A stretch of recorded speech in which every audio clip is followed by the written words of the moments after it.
Baik ya, saya mulai. Assalamualaikum warahmatullahi wabarakatuh. Selamat pagi semuanya. Waalaikumsalam warahmatullahi wabarakatuh. Untuk presenter kita kali ini adalah kelompok 5. Silakan yang bertugas bisa mencoba share screen. Sudah Ibu set multiple screen share screen-nya. Untuk kakak asistennya yang memimpin adalah Mbak Lutfi. Silakan dipimpin mulai dari awal. Nanti silakan juga kalau sudah selesai langsung ditutup ya Mbak Lutfi ya. Oke, Bu. Baik, terima kasih. Mohon maaf sebelumnya, apakah sudah terlihat PPT-nya? Sudah. Ya, sudah, Pak. Oh ya, sebentar. Ibu ada yang lupa. Anda kapan hari waktu kita masih pengantar itu, Ibu sebutkan kalau setiap 5 pertemuan, 5 praktikum itu ada ininya ya, ada jeda UTS ya?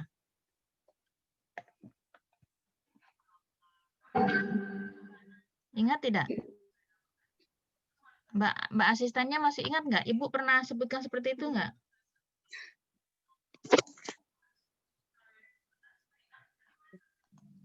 Kalau itu sepertinya belum, Bu. Oh, kita nggak ada UTS berarti? Kok seingat saya kayaknya ada saya sebutkan UTS. Yang lain? Seingat saya juga tidak, Bu.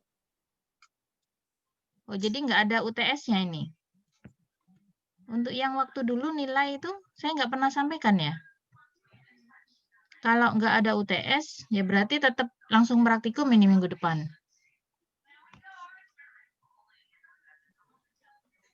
Sepertinya kemarin belum disampaikan, Bu, tentang. Oh, belum disampaikan.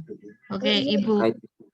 Kalau di catatan saya itu ada nilai UTS dan UAS, tapi kalau yang untuk yang setiap 5 praktikum itu masih belum tahu kami, Bu. Mungkin kalau hari ini bisa dipastikan dan didiskusikan, minggu depan bisa diadakan UTS, Bu. Nah ya, ini maksud Ibu kan ini kan sudah 5 praktikum ya, jadi memang waktunya minggu UTS. Jadi saya pikir saya sudah menyebutkan dulu. Oh berarti di kelas 1-nya mungkin ya. Jadi ada UTS untuk nilai UTS. Ininya apa materinya praktikum 1 sampai praktikum 5. Sedangkan nanti untuk UAS praktikum 6 sampai praktikum 10 gitu. Ya, jadi kita jeda minggu depan sebagai ini UTS. Coba Ibu cek lagi aja dah. Anda silakan ini ya, silakan presentasi. Nanti Ibu sampaikan bagaimana. Kalau umpamanya UTS pun Anda kan juga sudah siap kan, karena kita tiap minggu juga ini kan diskusi. Anda juga sudah buat laporan. Saya kira itu sudah matang di kepalanya ya. Baik, silakan dilanjutkan presentasinya. Baik, untuk kelompok 5 apakah sudah siap? Sudah, Mbak. Dimulai saja kalau sudah siap presentasinya.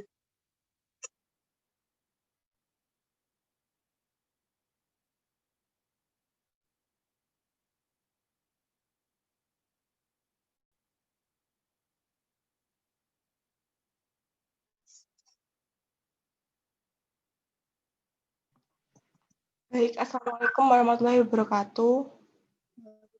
Waalaikumsalam warahmatullahi wabarakatuh. Perkenalkan, kami dari kelompok 5 akan mempresentasikan tentang reaksi halogenasi alkohol.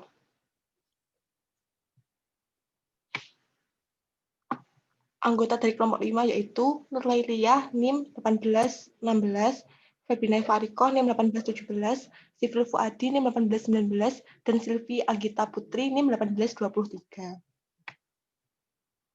Topik pembahasan yang akan dipresentasikan pada hari ini ada pendahuluan, ada prosedur kerja, mekanisme reaksi, dan pembahasan. Yang pertama, pendahuluan. Alkohol adalah suatu gugus fungsi senyawa yang mempunyai satu atau lebih gugus hidroksil atau OH- yang pada senyawa alkana. Gugus hidroksil alkohol akan terikat pada atom karbon tetrahedral.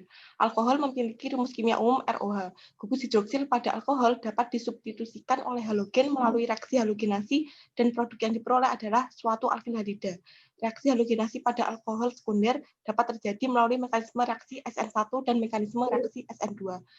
Sumber Roshid 2006.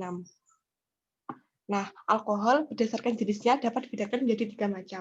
Yang pertama, alkohol primer, yang kedua, alkohol sekunder, dan yang ketiga, alkohol tersier. Alkohol primer merupakan alkohol yang gugus hidroksilnya terikat pada atom C nomor 1 atau primer.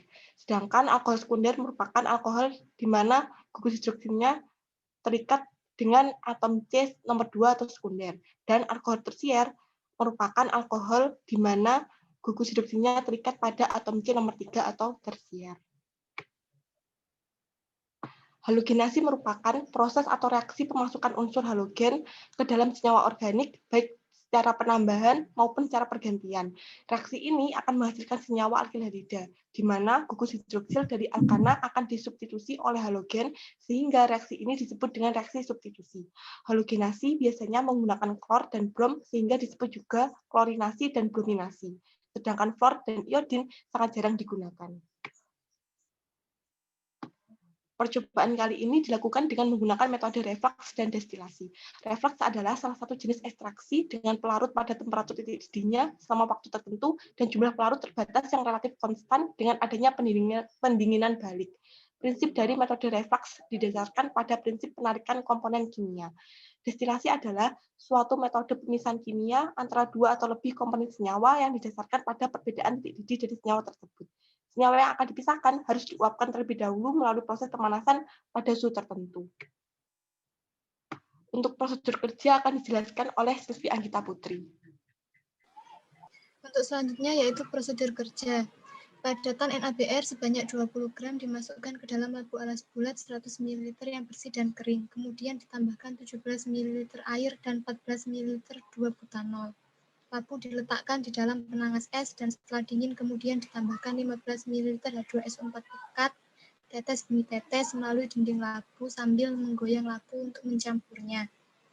Labu disambungkan dengan kondensor reflux dan bila kondensor reflux tidak tersedia, maka digunakan kondensor destilasi. Campuran dipanaskan dalam labu dengan penangas air pada suhu 85-90 derajat Celcius.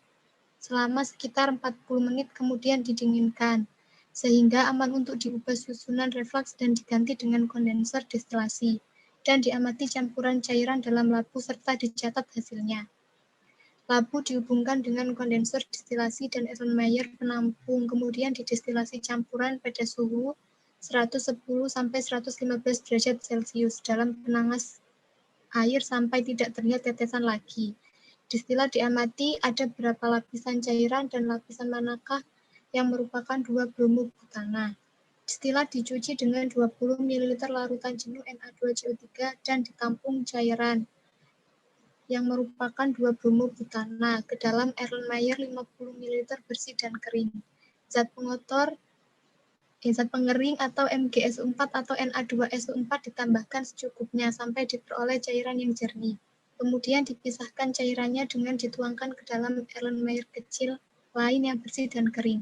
Cairan yang diperoleh diidentifikasi pada prosedur di atas dengan menentukan titik didihnya, massa jenisnya, indeks refraksi, uji kimia untuk alkil halida dan uji kelarutannya di dalam air, metanol, etanol, aseton, dan diklorometana, serta dibandingkan sifatnya dengan 2-butanol yang digunakan.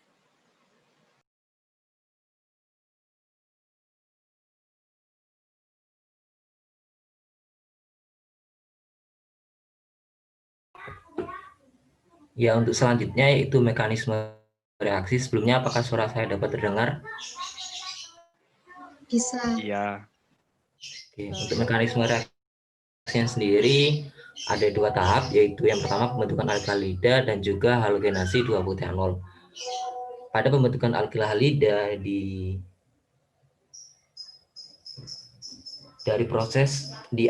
dimulai dari proses protonasi H pada 2SO4 oleh Br membentuk HBr. BR- yang bersifat nukleofil akan menyerang H+ dan yang bersifat elektrofil.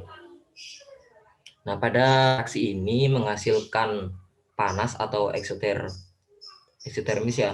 Nah, jadi ada panas yang dihasilkan dari sistem ke lingkungan. Yang selanjutnya yaitu halogenasi butana. Dimulai dari proses protonasi H pada Br oleh gugus OH pada 2-butanol. Ini akan menghasilkan gugus pergi yang baik yaitu H2O. Nah, karbon yang bermuatan positif menjadi karbokation. Br- yang merupakan nukleofil akan berikatan dengan atom C yang bermuatan positif membentuk 2-bromobutana. Nah, jadi untuk BR sendiri itu ada 2 macam, dari serangan atas dan juga serangan bawah. Nah, untuk yang serangan atas itu akan menghasilkan S2-bromobutana, sedangkan untuk yang serangan bawah menghasilkan R2-bromobutana.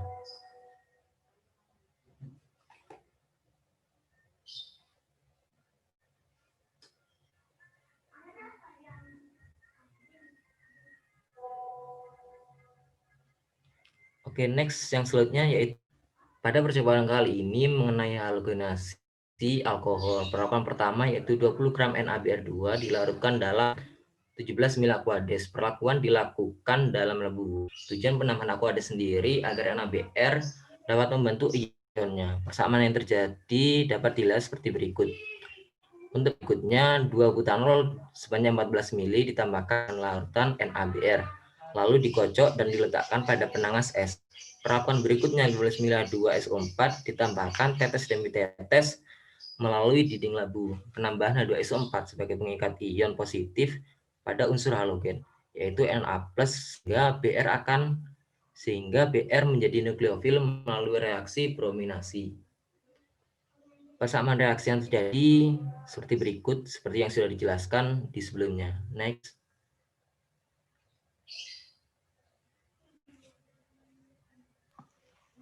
Baik, kemudian campuran direfleks pada suhu 85 sampai 90 derajat Celcius selama 40 menit dengan tujuan untuk mempercepat reaksi. Asam bromida yang dihasilkan saat penambahan H2SO4 akan menghalogenasi 2-butanol sehingga menjadi 2-bromobutana. Senyawa yang menguap adalah HBr. Reaksi HBr dengan 2-butanol merupakan reaksi substitusi nukleofilik dan reaksi tersebut berlangsung ketika keberadaan HBr bersama 2-butanol dalam keadaan asam merupakan fungsi lain dari penambahan H2SO4. Nah, reaksi yang terjadi adalah sebagai berikut. Sudah dijelaskan oleh Sifri pada slide di atas. Nah, kemudian elektron bebas pada gugus OH akan menyerang proton pada HBr, sehingga gugus OH yang mulanya adalah gugus pergi yang buruk menjadi gugus pergi yang baik. Persamaan reaksinya seperti berikut. Nah, kemudian reaksi substitusi kemudian dapat mudah terjadi dengan nukleofil Br-, menyerang elektrofil. Serangan nukleofil dari bawah atau atas secara stereokimia membentuk produk yang memiliki enantiomer.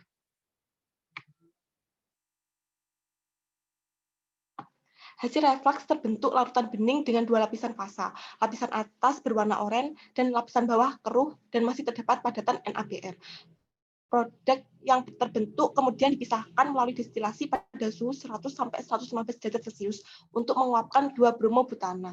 2-bromobutana hasil destilasi dan Aquades sebagai permuni dimasukkan dalam corong pisah, kemudian dikocok dan dihasilkan 2 fasa. Fasa atas merupakan fasa air dan fasa bawah merupakan 2-bromobutana. Aquades dan 2-bromobutana tidak saling melarut serta memiliki perbedaan massa jenis. Massa jenis air lebih ringan daripada 2-bromobutana sehingga berada di lapisan atas. Nah, pemurnian diulangi kembali dengan mencuci 2-bromobutana menggunakan 20 ml Na2CO3 dan MgSO4.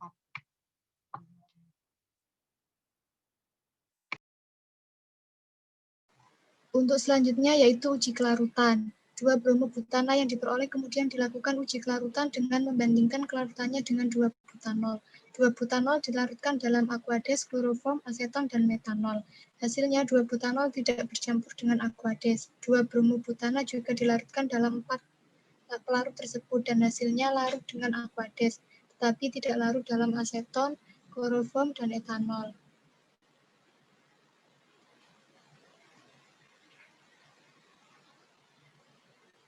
Kesimpulan, reaksi halogenasi adalah proses memasukkan unsur halogen ke senyawa organik secara adisi maupun substitusi.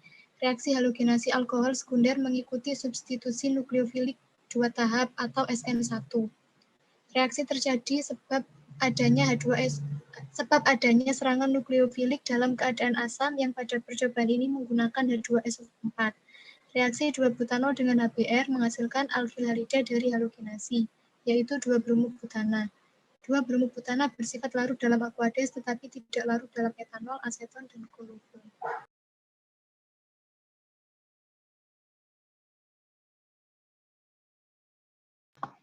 Baik, sekian dari presentasi kelompok 5. Kurang lebihnya mohon maaf. Apakah untuk pertanyaan mekanismenya bagaimana ya, Mbak? Silahkan dijawab dulu yang pertanyaan dari komentar di YouTube, deh. Terus baru dibuka sesi tanya jawab. Baik, Mbak. Iya.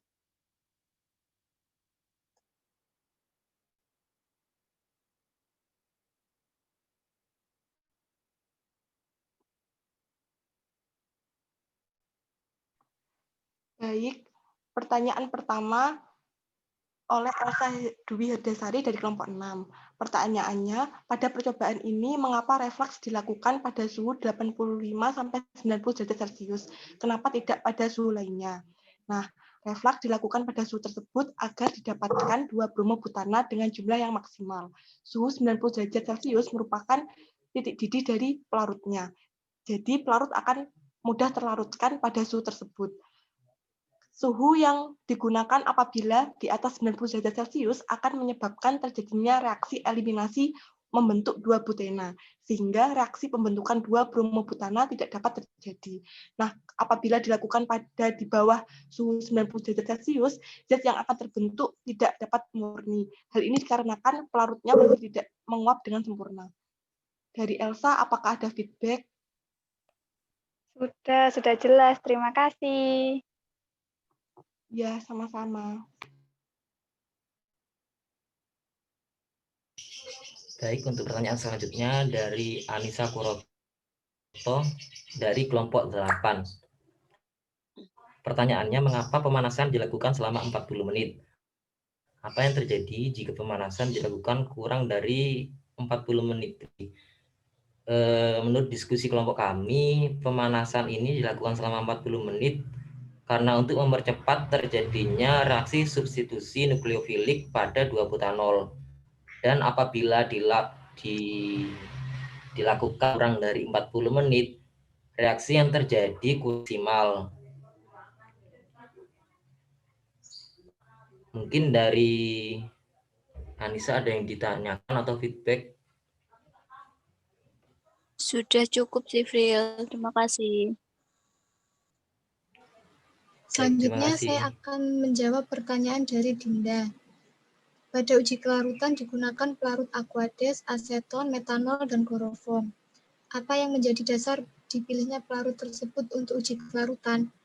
Pemilihan jenis pelarut didasarkan pada prinsip like dissolve like, di mana suatu pelarut akan cenderung melarutkan suatu senyawa yang mempunyai tingkat kepolaran yang sama. Pemilihan jenis pelarut juga harus mempertimbangkan beberapa faktor, diantaranya yaitu kemudahan untuk didapatkan dan harga pelarut. Referensi dari Harbon 1987. Mungkin dari Dinda, apa ada feedback atau tambahan atau pertanyaan? Cukup, Sil. Terima kasih. Sama-sama. Baik, selanjutnya saya akan menjawab pertanyaan dari Aprilia Dewi Andini, kelompok 6. Pertanyaannya mengenai fungsi dari penambahan larutan H2SO4 itu untuk apa? Dan apakah bisa menggunakan larutan tersebut diganti dengan larutan lain? Jika ada larutan apa yang bisa digunakan? Nah, fungsi dari penambahan H2SO4 adalah sebagai pengikat ion positif pada unsur halogen, yaitu Na+, sehingga Br akan menjadi nukleofil menjadi reaksi brominasi. Penggunaan H2SO4 dapat digantikan oleh jenis larutan lainnya, tetapi harus merupakan suatu asam kuat, seperti HCl. Apakah masih kurang jelas? Ada feedback dari April? Baik, sudah cukup. Terima kasih.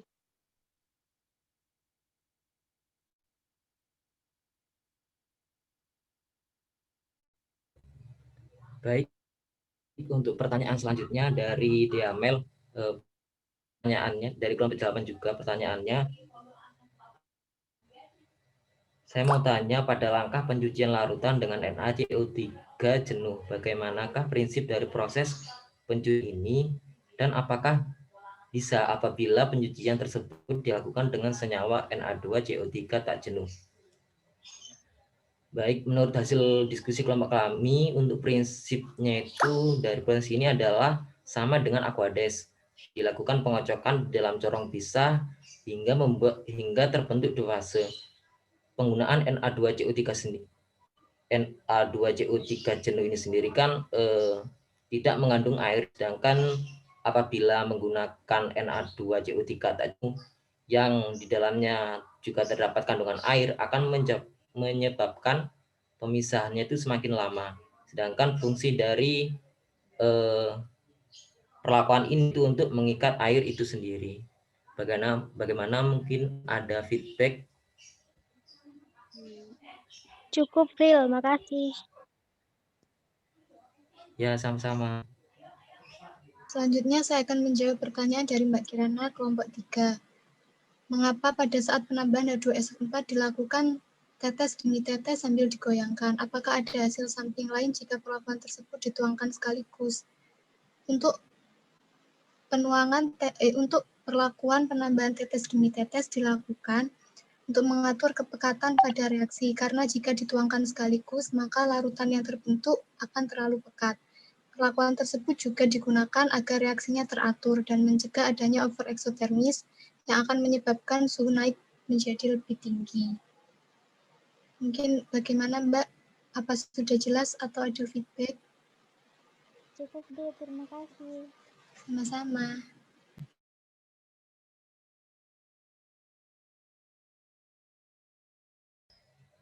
Ya, baik, untuk pertanyaan selanjutnya dari Ziana, kelompok 4. Pertanyaannya yaitu proses pemurnian yang dilakukan dalam percobaan ini menggunakan proses destilasi. Apakah bisa menggunakan metode destilasi untuk proses pemurnian senyawa yang dihasilkan? Jika bisa, metode apa yang dilakukan dan bagaimana hasilnya? Terima kasih. Dari kelompok kami sendiri sebelumnya kebingungan dengan pertanyaan ini, mungkin bisa dijelaskan Ziana, soalnya sepemahaman kami untuk destilasi ini kan proses untuk pemisahan, bukan untuk pemurnian. Mungkin bisa dijelaskan dulu.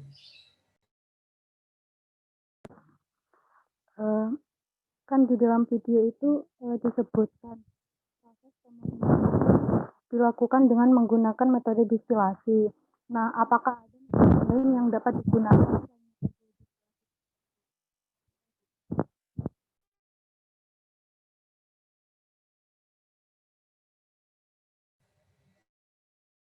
Suaranya sepertinya putus-putus tadi.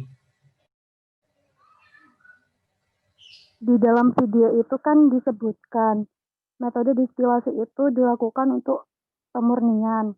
Jadi pertanyaannya, apakah ada metode lain yang dapat digunakan selain metode destilasi?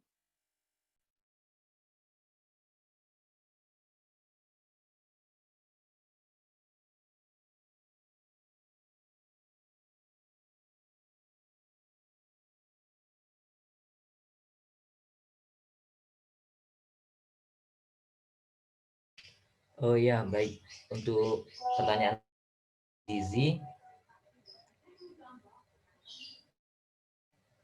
untuk proses destilasi ini sendiri kan memisahkan pengotor dengan dua bromobutana sendiri ya. Nah, setelah kelompok kami cari untuk metode apa yang bisa digunakan untuk memisahkan kedua bahan tersebut, dari kelompok kami sendiri masih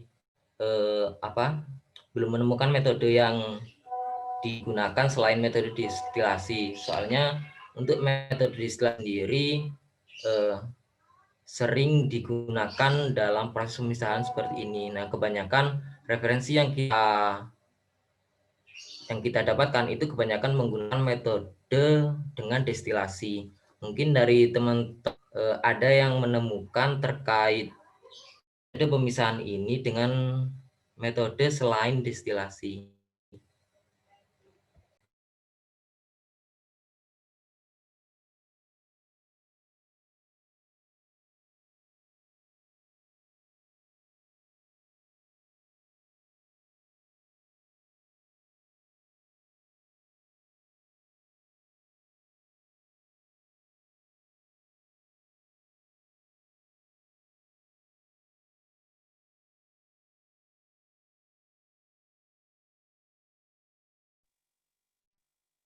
Mungkin dari kelompok lain ada yang bisa menjawab pertanyaan dari Ziana. Bisa dijawab, bisa membantu menjawab kelompok 5.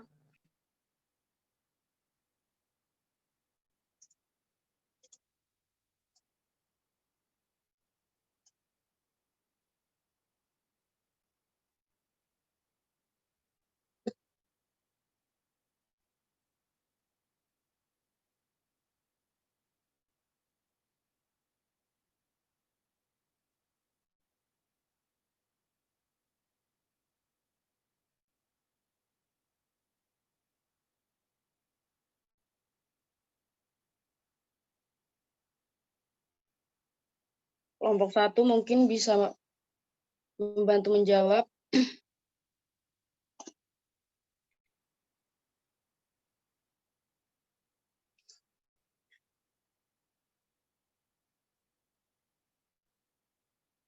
Halo, Dek.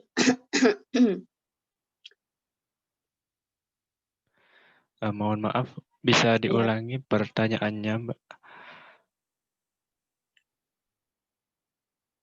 Oh ya, baik. Untuk pertanyaannya sendiri seperti ini, proses pemurnian dalam percobaan ini menggunakan proses distilasi.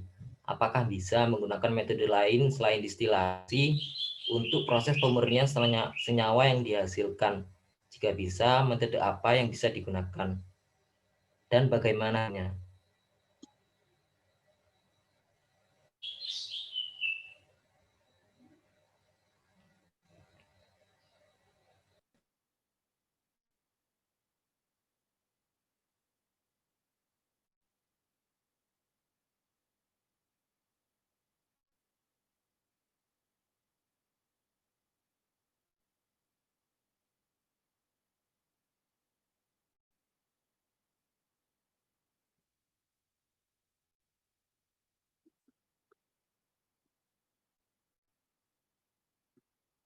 Sambil nyari jawaban, kelompok 5 bisa jawab pertanyaan lain yang ada di kolom komentar YouTube. Kan masih banyak gitu yang belum kejawab. Iya, siap. Baik, Mbak. Iya. Baik, di sini saya akan menjawab pertanyaannya Faise.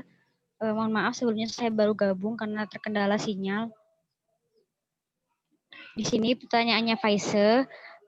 Saya mau bertanya, pada pengujian kelarutan 2-bromobutana dijelaskan pada video bahwa 2-bromobutana dapat larut dalam Aquades. Namun kenapa pada saat pencucian distilat dijelaskan bahwa digunakan Aquades karena 2-bromobutana tidak saling larut dalam Aquades. Jadi bagaimana kelarutan yang seharusnya terjadi antara 2-bromobutana dan Aquades? Terima kasih. Baik, jawabannya sebenarnya 2-bromobutana dengan Aquades tidak saling melarut. Maka dari itu ketidaksaling larutan tersebut dimanfaatkan untuk memisahkan 2-bromobutana dari senyawa lainnya pada saat proses pencucian. Mungkin ada feedback dari Faise.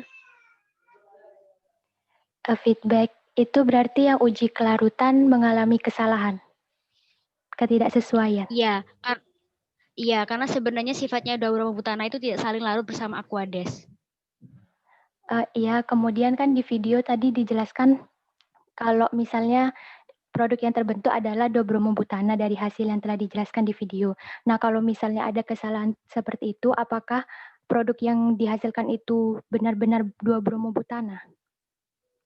menurut diskusi kelompok kami itu bukan benar-benar 2 broma butana, maksudnya bukan 2 broma butana murni karena seharusnya kalau memang 2 broma butana murni itu tidak dapat larut dalam Aquades karena sesuai dengan prinsip larutan yaitu like dissolve like. Jadi produk yang dihasilkan itu bukan merupakan 2 broma butana murni. Karena di sini identifikasinya hanya merupakan uji kelarutan, tidak ada uji lainnya. Jadi belum diketahui seberapa ketidakmurnian dari 2 broma butana. Tapi yang jelas untuk dari uji kelarutan itu terdapat ketidaksesuaian. Apakah ada feedback lagi? Baik, terima kasih. Iya, sama-sama. Permisi masuk, mau bantu jawab pertanyaan yang Ziana. Itu proses pemurnian setahu saya itu ada 2 rekristalisasi. Salah satunya yaitu rekristalisasi, tapi untuk 2 broma butana dalam bentuk kristalnya kan harus suhunya di bawah 0 derajat Celcius begitu. Mungkin caranya akan lebih sulit dan tentu lebih rumit juga, di mana masih menentukan pelarut yang sesuai dan segala macamnya. Makanya dipilih proses destilasi ini. Pemurnian destilasi ini sebenarnya kan kalau kita tahu ini memisahkan. Nah, iya memang memisahkan, kan hasilnya nanti lebih murni. Yang awalnya ada campuran senyawa oranye, ketika didestilasi, destilatnya kan tidak berwarna begitu. Jadi menurut saya metode lain itu juga bisa memakai rekristalisasi, tapi sepertinya prosesnya sangat rumit kayaknya, soalnya masih harus mengkondisikan 2 broma butananya menjadi kristal begitu.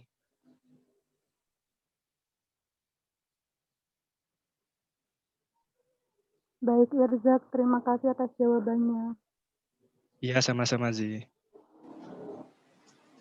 Selanjutnya saya akan menjawab pertanyaan dari Putri Wahyu. Dari kelompok 7. Mengapa reaksi yang berlangsung secara eksotermis perlu didinginkan dengan ice bath? Karena untuk menghindari reaksi yang over eksotermis, jadi fungsi ice bath di sini agar suhunya terjaga tidak terlalu tinggi. Bagaimana, Putri? Baik, terima kasih. Sama-sama. Baik, saya akan menjawab pertanyaan dari Ma'rifuddin Irzak dari kelompok 3. Pertanyaannya, apa pengaruhnya jika tidak dilakukan di dalam penangas es ketika ditambahkan larutan H2SO4? Nah, jika tidak dilakukan di dalam penangas es akan menyebabkan peningkatan suhu yang amat tinggi pada reaksi eksotermis. Sehingga hal ini dikarenakan asam sulfat merupakan senyawa yang dapat mengoksidasi pada suhu tinggi, sehingga diperlukan penangas es untuk menjaga suhunya agar H2SO4 tidak mengalami oksidasi. Apakah ada feedback atau tambahan dari Irzak? Tidak ada, terima kasih. Iya, sama-sama.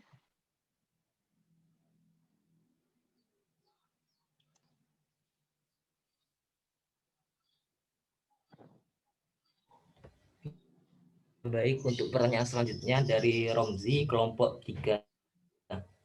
Pertanyaannya, bagaimana reaksi yang terjadi saat penambahan lautan Na2CO3 jenuh? Nah, lautan Na2CO3 sendiri merupakan suatu garam yang dapat larut dalam butana, sehingga ketika Na2CO3 akan ditambahkan, maka larut dalam air. Nah, apakah ada feedback? Mohon maaf, Cyril, tadi suaranya sedikit terputus-putus di saya. Mungkin bisa dijelaskan ulang. Oke, cek apakah sudah lebih baik? Iya, sudah. Iya, sudah. Iya, baik. Untuk larutan Na2CO3 sendiri kan merupakan suatu garam, di mana apabila direaksikan dengan 2 bromobutana akan maksud saya garam ini kan dapat larut dalam butana ya, sehingga ketika Na2CO3 ditambahkan maka akan larut dalam air. Apakah ada feedback atau mungkin pertanyaan lain? Oh, baik, terima kasih Sivril. Dari saya sudah cukup. Ya, baik, terima kasih. Selanjutnya saya akan menjawab pertanyaan dari Sylvia Sri, kelompok 6. Pertanyaannya, mengapa dua broma butana yang dihasilkan dapat larut dalam Aquades, sedangkan pada pelarut lainnya tidak? Terima kasih. Seperti pada pertanyaan Faisal sebelumnya, jadi sebenarnya dua broma butana itu tidak larut di dalam Aquades. Lalu mengapa pada video hasilnya larut? Karena diduga menurut kelompok kami, dua broma butana yang dihasilkan tidak benar-benar murni. Dua broma butana hanya dapat larut dalam etanol dan ether, yang mana sama-sama merupakan senyawa organik sehingga menganut prinsip like dissolve like, yaitu suatu pelarut akan cenderung melarutkan senyawa yang mempunyai tingkat kepolaran yang sama. Apakah ada feedback dari Sylvia Sri? Sudah cukup, Lepi. Terima kasih. Baik. Baik, saya akan menjawab pertanyaan dari Nur Anissa Sari dari kelompok 1. Pertanyaannya, mengapa pada hasil refleks terdapat fasa atas yang berwarna orange dan warna oranye tersebut menandakan apa? Jawabannya, larutan berwarna oranye karena terbentuk pada panjang gelombang di daerah visible dengan warna yang diserap yaitu warna ungu pada panjang gelombang 380 sampai 450 nanometer dan menghasilkan warna komplementer berupa warna kuning sampai oranye dengan panjang gelombang 570 sampai 590 nanometer.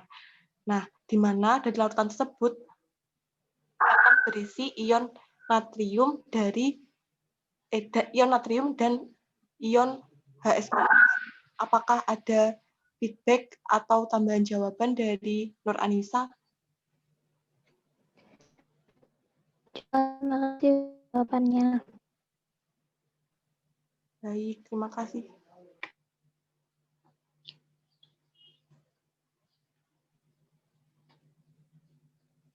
Baik, Dek. Sekarang dibuka sesi tanya jawab yang baru.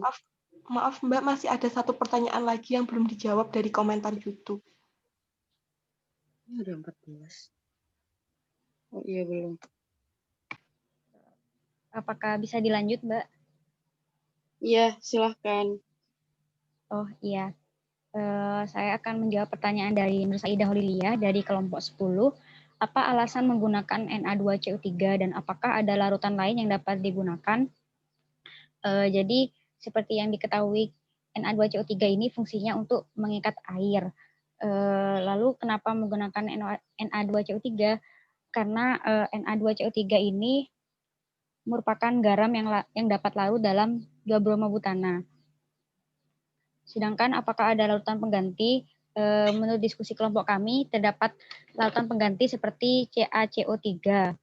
Karena kedua bahan ini biasanya dicampurkan pada campuran yang tidak mudah larut dalam air. Apakah ada feedback, Mbak Lili?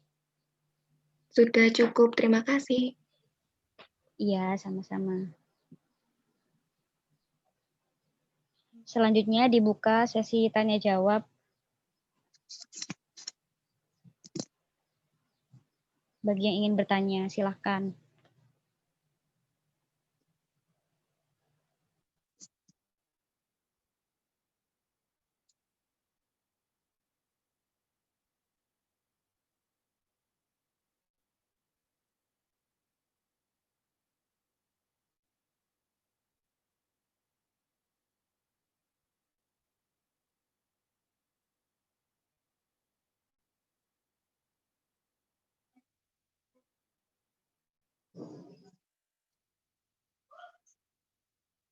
Silahkan untuk kelompok 9 bertanya, soalnya belum ada pertanyaan sama sekali.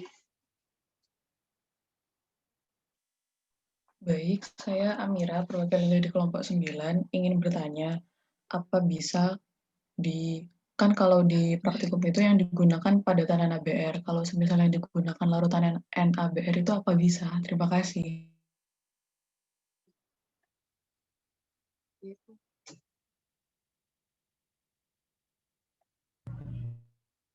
Oh ya, baik. Terima kasih untuk pertanyaannya, Mira.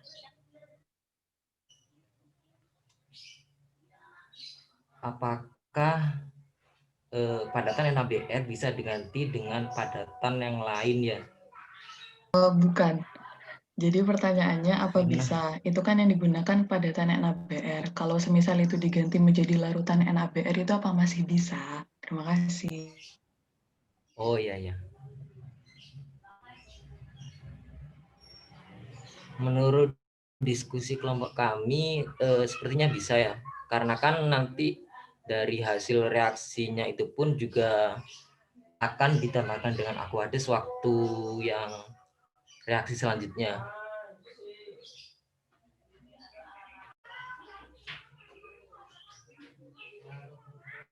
Tapi mungkin untuk kadar ion yang nanti bakal dihasilkan itu juga akan akan berkurang, soalnya tergantung dari konsentrasi yang digunakan. Mungkin ada feedback dari Amira.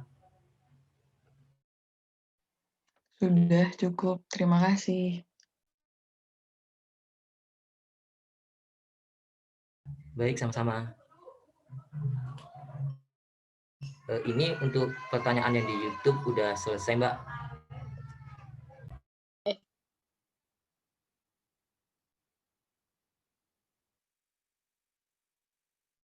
Iya, Dek, makanya sekarang dibuka sesi tanya jawab yang baru. Ya, baik. Mungkin dari teman-teman yang lain ada yang ditanyakan.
Ayo, Dek, mungkin kelompok 2 mau bertanya.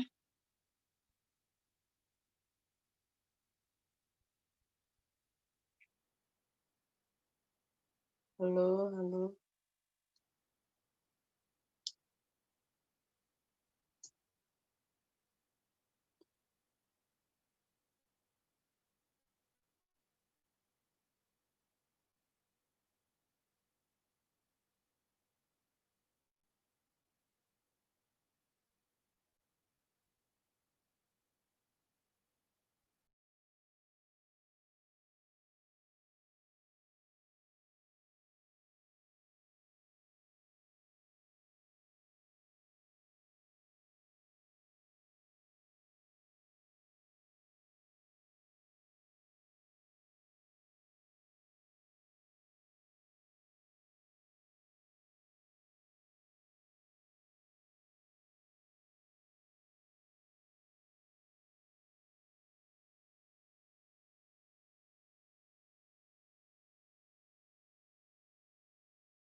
Ayo Dek, kelompok 2 yang bertanya masih 1, silahkan bertanya lagi.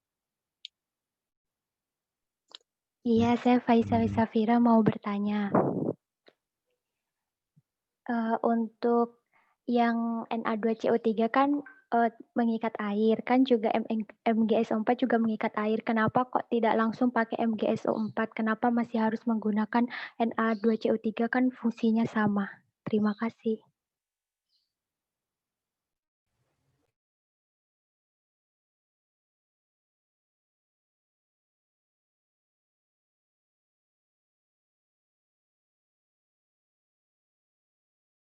Ya baik, untuk pertanyaannya terima kasih. Akan diskusikan terlebih dahulu.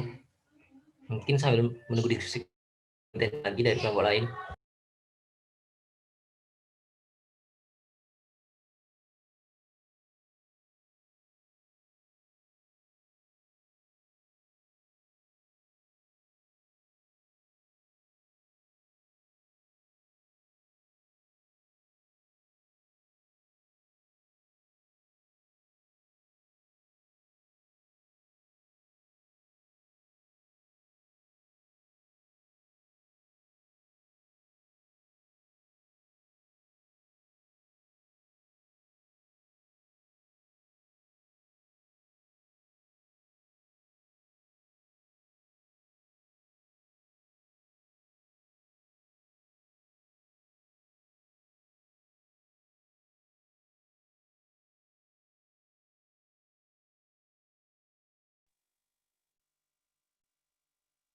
Ayo Dek, yang kelompok 9 sama 10 yang masih 1 kali bertanya, bisa bertanya lagi.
Baik, Saya akan mencoba menjawab pertanyaan Faise.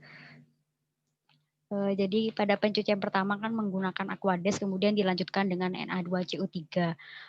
Na2CO3 sendiri ini fungsinya kan mengikat air dan pengotor lainnya, kemudian dilanjutkan dengan MgSO4. Kenapa tidak langsung dengan MgSO4? Karena kalau semisal pencucian setelah Aquades kemudian langsung MgSO4, menurut diskusi kelompok kami kurang efisien. Sedangkan jika menggunakan Na2CO3 saja terbukti setelah dilakukan pencucian dengan Na2CO3 itu larutan masih keruh. Jadi sebenarnya menurut kelompok kami konsepnya dilakukan pencucian 2 kali menggunakan Na2CO3 dan MgSO4 itu agar efisien saja sehingga dihasilkan produk 2-bromobutana yang murni. Mungkin ada feedback dari Faise? Bagaimana? Mohon maaf ya sebelumnya Levi, barusan di sini itu mati listrik, jadi bisa diulangi. Ya. Baik, saya akan mencoba pertanyaan dari Faise. Jadi di video kita ketahui kalau pencucian pertama itu kan menggunakan Aquades, kemudian dilanjutkan dengan Na2CO3. Nah, fungsinya Na2CO3 ini kan untuk mengikat air dan pengotor-pengotor lainnya. Semisal kita menggunakan MgSO4, menurut diskusi kelompok kami itu kurang efisien. Sedangkan jika menggunakan langsung Na2CO3 saja, itu masih terbukti bahwa larutan masih keruh. Sehingga penggunaan pencucian Na2CO3 kemudian dilanjutkan dengan MgSO4 itu untuk efisiensi agar mendapatkan 2-bromobutana yang murni. Mungkin ada feedback dari Faise? Cukup, terima kasih. Baik, sama-sama.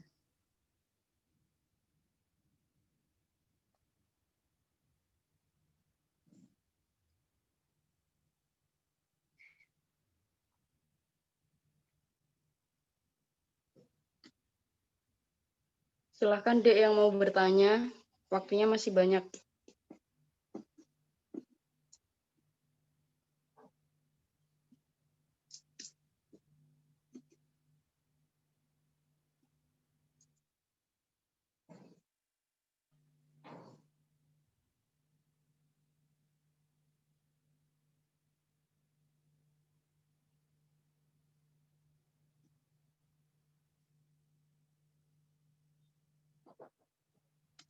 Adik-adik kelompok 9 dan 10 silahkan bertanya lagi.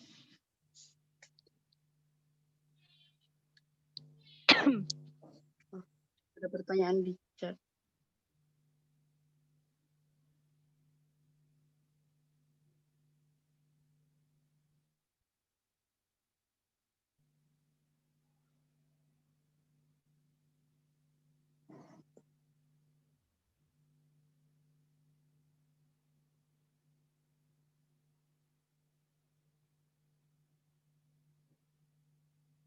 Kelompok 5, pertanyaan di chat mungkin bisa dijawab.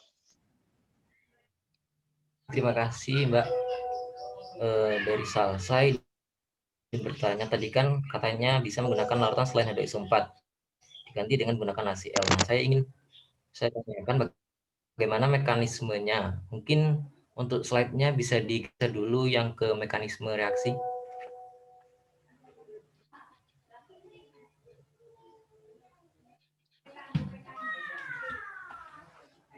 Baik, terima kasih. Untuk mekanisme sendiri kan ada 2 mekanisme ya. Nah, kita menggunakan HCl berarti nanti di sana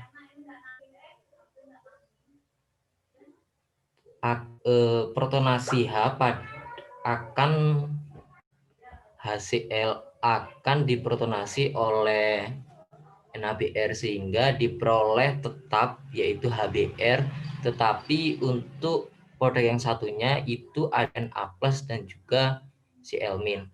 Untuk mekanisme halogenasi 2-butanolnya itu kurang lebih sama karena nanti dari elemennya itu karena nggak dipakai di sini. Mungkin ada feedback dari Salsa.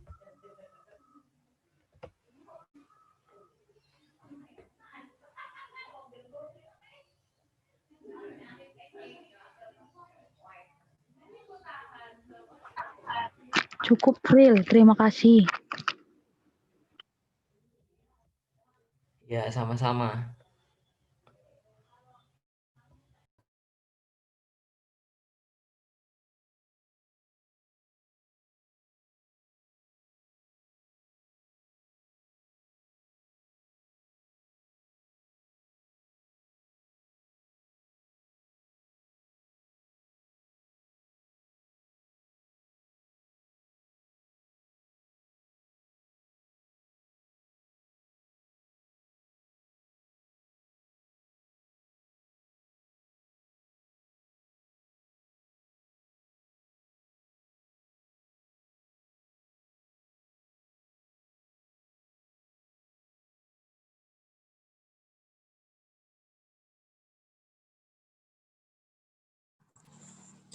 Permisi, saya ingin bertanya. Ya, silahkan. Saya ingin bertanya mengenai kan untuk pembuatan dari 2 bromobutana kan atau reaksi halogenasi ini kan pastinya ada reaksi samping. Nah, reaksi samping yang terjadi itu contohnya apa? Terus mengapa kok bisa terjadi reaksi tersebut? Terima kasih.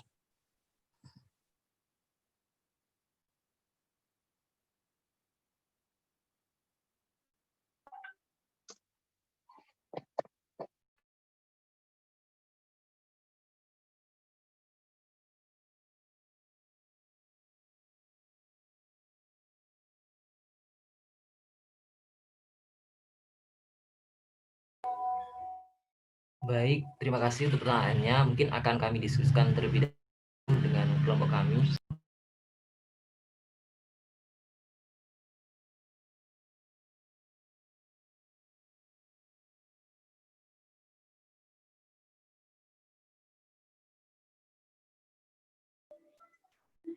Permisi, saya mau bertanya, apa boleh? Ya, silahkan. Ya, saya Fatih dari kelompok 8 ingin bertanya, apakah pada pembentukan atau sintesis alkil halida ini harus menggunakan asam sebagai katalis? Terima kasih.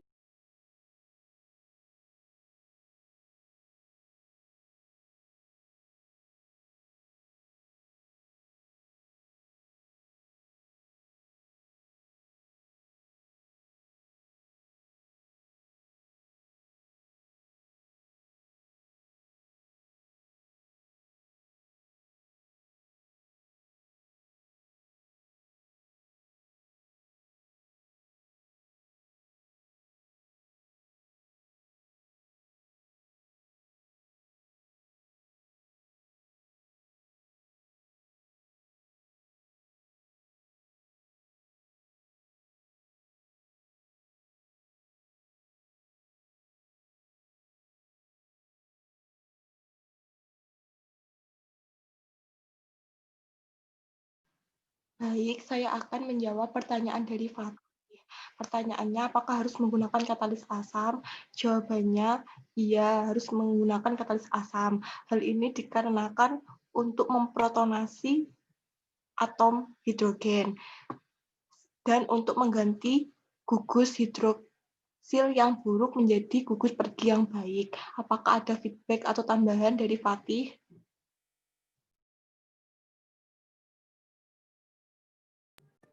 Cukup, terima kasih jawabannya.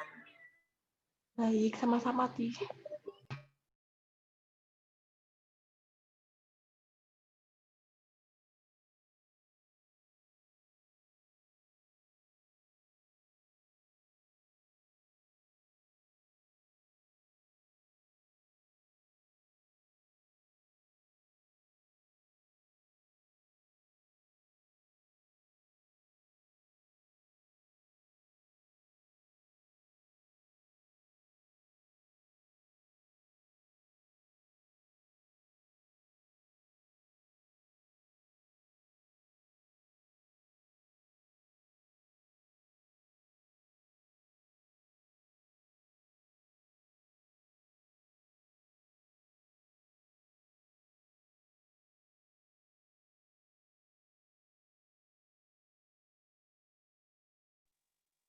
Ayo Dek, sambil menunggu jawaban yang lain bisa bertanya.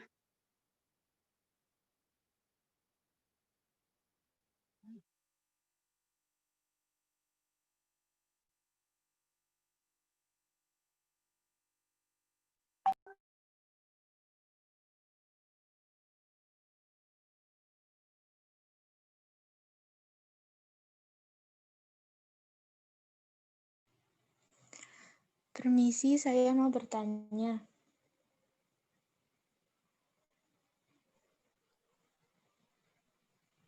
Nggak kedengeran, Dek, suaranya.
Adik-adik dimaksimalkan ya keaktifannya, soalnya nanti bakalan dapat nilai tambahan. Halo? Iya, Mbak. Iya, Mbak. Iya, Mbak.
Mungkin pertanyaan dari Dita Indah yang ada di chat bisa dijawab.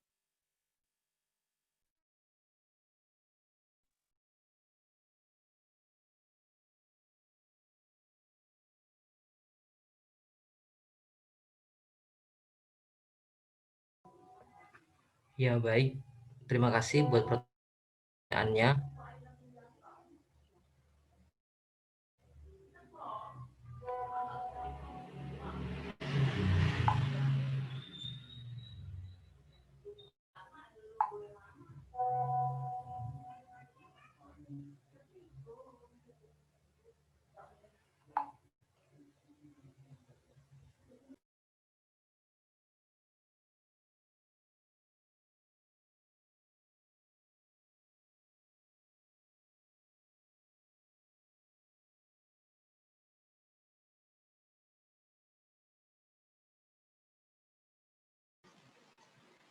Saya akan menjawab pertanyaan dari Putri,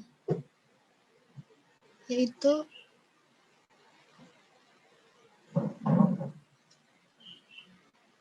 reaksi samping yang dihasilkan adalah ether yang terjadi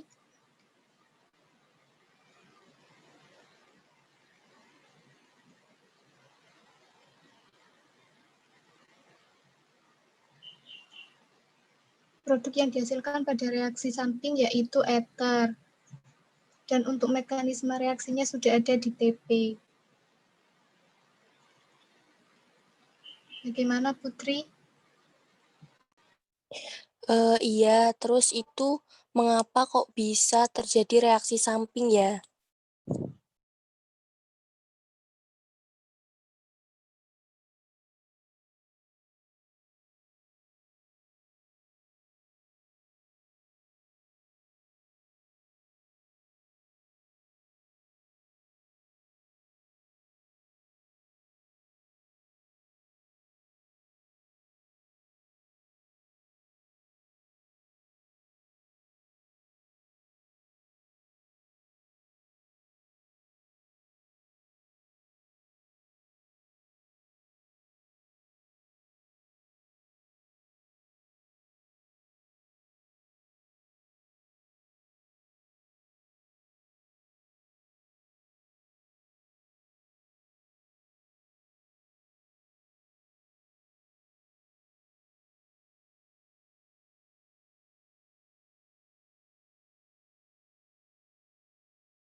Ya baik, mungkin saya akan membantu menjawab pertanyaan dari Putri tadi, feedback dari Putri.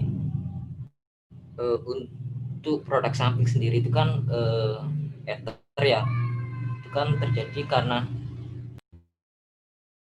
mohon maaf, itu kan terjadi karena adanya reaksi antara 2 butanol dengan H2SO4. Nah, untuk reaksinya sendiri itu kan berarti terjadi waktu penambahan awal ya pertama. Nah, di saat pada metode reflux itu kan penggunaan suhunya di bawah suhu yang terjadi apabila terbentuk reaksi samping itu. Nah, jadi untuk reaksi samping ini akan terjadi apabila suhunya itu pada 180 derajat Celcius. Nah, sementara untuk reflux sendiri itu di bawah suhu tersebut. Mungkin ada feedback lagi dari Putri. Cukup, terima kasih Sivril. Ya, baik, sama-sama.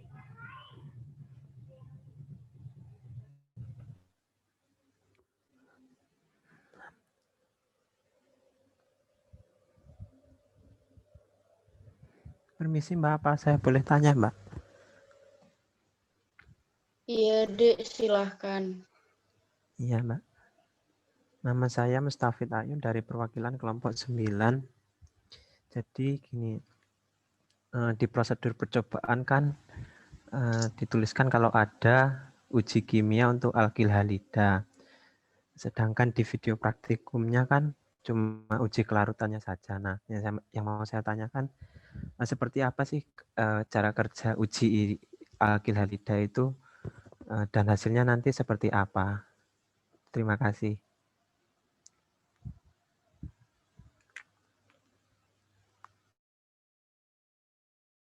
Baik, terima kasih untuk ya.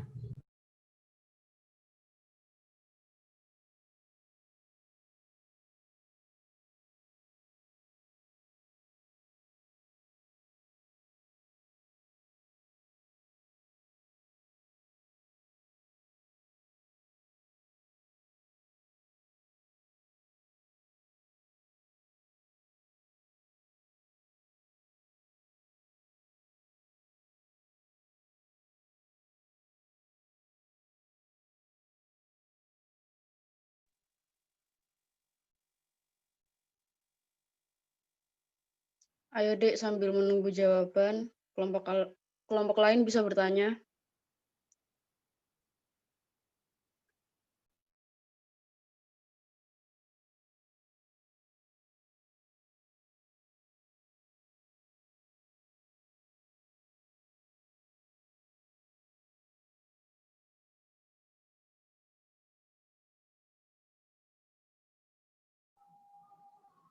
Baik, saya akan mencoba menjawab pertanyaannya Dita Indah.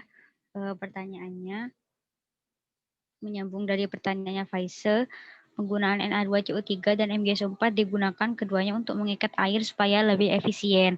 Nah, dari itu kira-kira apa yang menyebabkan terjadinya kesalahan di uji kelarutan? Terima kasih.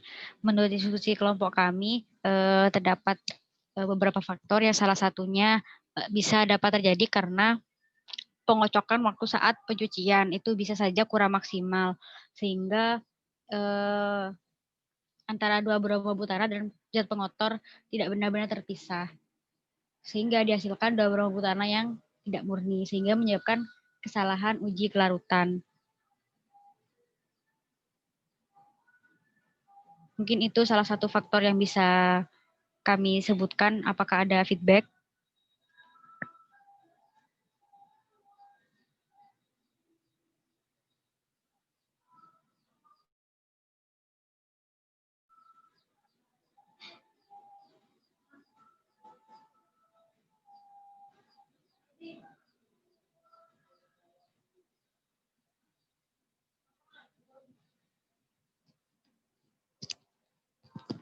Bagaimana Dita Indah? Oh ya, sama-sama.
Permisi, boleh diulangi pertanyaannya Mas David Aknyon?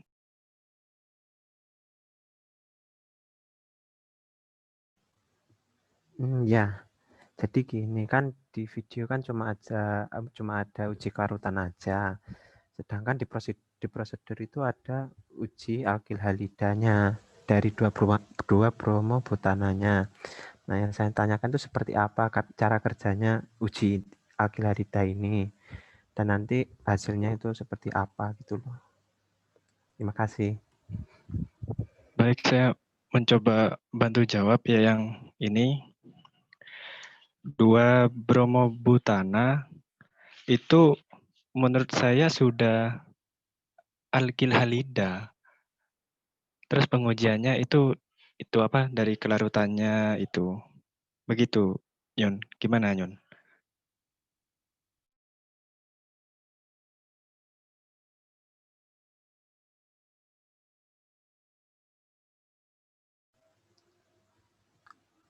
Iya, ya cuma takutnya nanti kan itu murni nggak murninya gitu loh.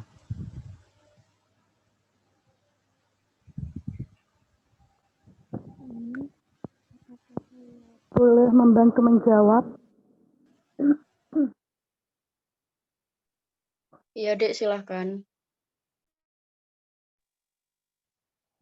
Jadi menurut literatur yang saya baca, uji kimia pada 2 bromobutana itu dapat melakukan uji titik didih. Hasilnya yaitu jika 2 bromobutana murni memiliki titik didih sebesar 91,2 derajat Celcius. Terus juga bisa dengan melakukan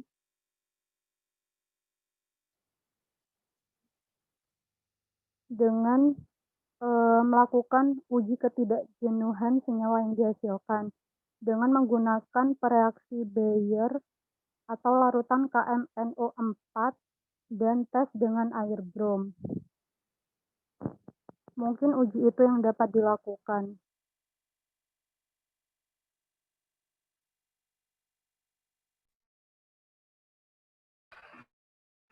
Baik, terima kasih untuk Ziana untuk tambahannya. Bagaimana dari Mustafid? Ya sudah.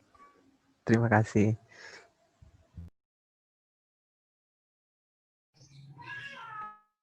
Baik, sama-sama.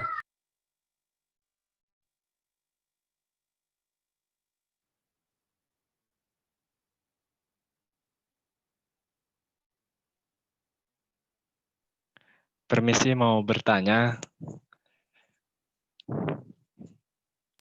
Ya, silakan. Penambahan yang eksotermis itu H2SO4 ya. Itu kan ya menghasilkan panas gitu. Tapi diletakkan dalam penangas es. Setelah diletakkan penangas es, kita melakukan reflux.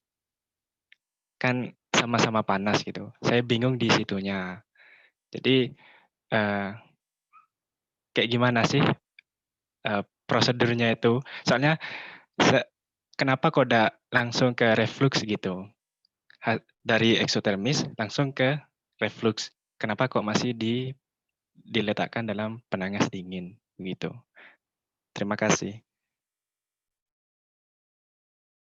Baik, terima kasih untuk pertanyaannya. Akan kami diskusikan terlebih dahulu.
Permisi, saya izin bertanya, apa boleh? Iya, Dek, silahkan. Saya Sabella dari kelompok 10. Menyambung dari pertanyaannya Putri tadi, itu kan dijelaskan bahwa produk samping yang terbentuk itu ether.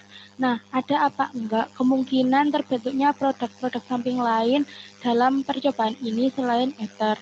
Nah, terus itu karena perlakuan apa? Terima kasih. Baik, terima kasih untuk pertanyaannya.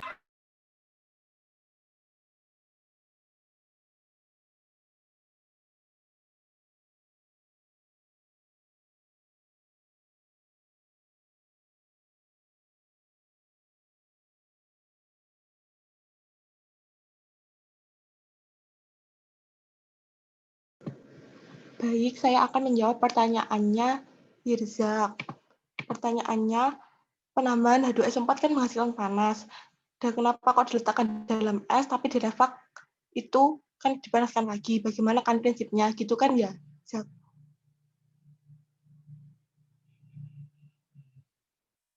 Iya, iya, iya. Nah, itu harus didinginkan dulu itu untuk agar menjaga panasnya. Kan refleks harus dijaga suhunya agar tidak melebihi. Nah, itu harus didinginkan dulu sehingga apabila direfleks itu suhunya itu tidak terlalu over atau over eksotermis. Terus penambahan asam sulfat kan juga menghasilkan gas HBr. Nah, itu juga dicegah penguapannya oleh suhu yang dingin. Jadi, gas yang terlalu banyak jadi gas yang dihasilkan itu tidak banyak yang terbuang. Jadinya reaksi halogenasi itu dapat terjadi. Apakah ada feedback atau tambahan dari Irzak? Cukup, Pak. Terima kasih. Baik, sama-sama.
Baik, Baik, saya akan menjawab pertanyaan dari Bella. Apakah ada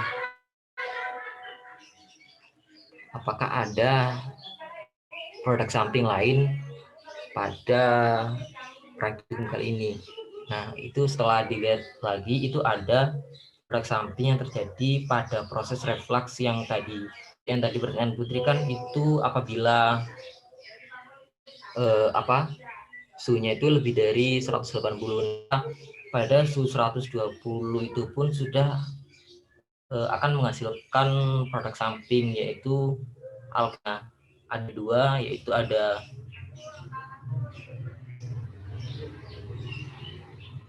dua senyawa alkena yang terbentuk nantinya. Mungkin feedback dari Bella.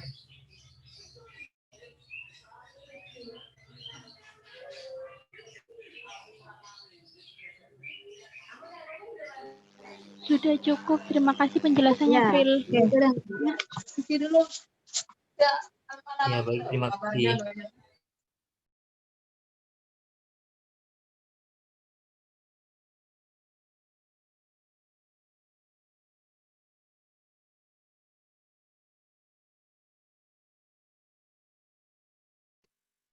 Baik, adik-adik, saya rasa pertanyaannya sudah cukup. Terima kasih. Kelompok 5 silakan ditutup presentasinya. Baik, sekian presentasi dari kelompok 5. Apabila ada kekurangan atau kesalahan, kami mohon maaf yang sebesar-besarnya. Assalamualaikum warahmatullahi wabarakatuh. Waalaikumsalam warahmatullahi wabarakatuh. Waalaikumsalam warahmatullahi wabarakatuh. Mbak, saya tanya untuk MMP masih error.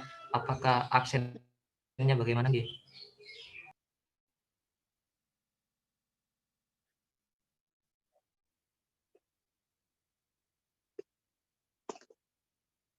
Sebentar, Dik.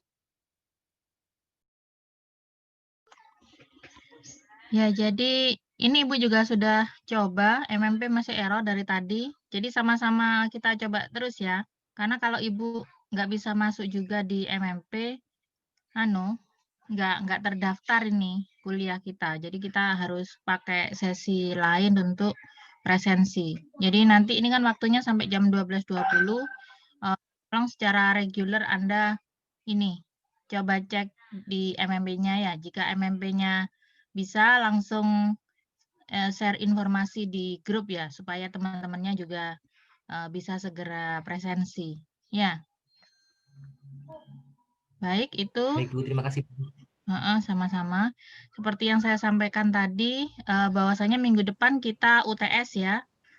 Materinya praktikum 1 sampai praktikum 5. Baru minggu berikutnya kita lanjutkan lagi praktikumnya ke 6, percobaan 6. Baik, itu saja saya kira saya akhiri diskusi praktikum kita kali ini. Selamat belajar. Assalamualaikum warahmatullahi wabarakatuh. Waalaikumsalam warahmatullahi wabarakatuh. Terima kasih, Bu. Terima kasih, Bu. Terima kasih, Bu.